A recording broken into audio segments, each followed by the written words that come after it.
বয়োজ্যেষ্ঠ নাগরিক সংঘের এক সভা শুক্রবার ১৯ জুন সন্ধ্যায় চট্টগ্রাম নগরীর আগ্রাবাদ হাউজিং আবাসিক এলাকার ২ নম্বর রোডস্থ সখিনা মহলের নিচতলায় অনুষ্ঠিত হয়েছে। সভা শুরুতেই পবিত্র কোরআন থেকে তেলাওয়াত করেন আবুল কালাম আজাদ চৌধুরী।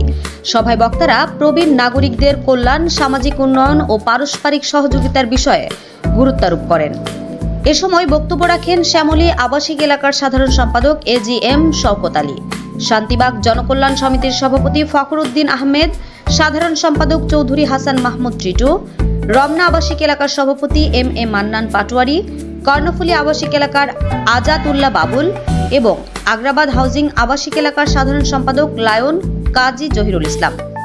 সভায় আরও উপস্থিত ছিলেন মোহাম্মদ আতিকুল্লাহ, তাজুল ইসলাম, মোহাম্মদ সরওয়ার জাহান, ক্যাপ্টেন অবসরপ্রাপ্ত ওসমান সহ সংগঠনের বিভিন্ন পর্যায়ের নেতৃবৃন্দ। অনুষ্ঠানে বয়োজ্যেষ্ঠ নাগরিক সংঘের chairman Alhaj Mohammad Nurul Islam Chittagong chamber of commerce and ইন্ডাস্ট্রিজের পরিচালক নির্বাচিত হওয়ায় তাকে ফুলেল শুভেচ্ছা ও সংবর্ধনা প্রদান করা হয়। বক্তারা তার এ অর্জনকে সংগঠন ও চট্টগ্রামের জন্য গৌরবের বিষয় উল্লেখ করে ভবিষ্যতে তার নেতৃত্বে আরও জনকল্যাণমূলক কার্যক্রম এগিয়ে যাবে বলে আশাবাদ ব্যক্ত করেন। HM Expert B500 CWR স্বাধীনতার সুবর্ণ জয়ন্তীতে নতুন বাংলাদেশ গড়ার প্রত্যয়। HM Steel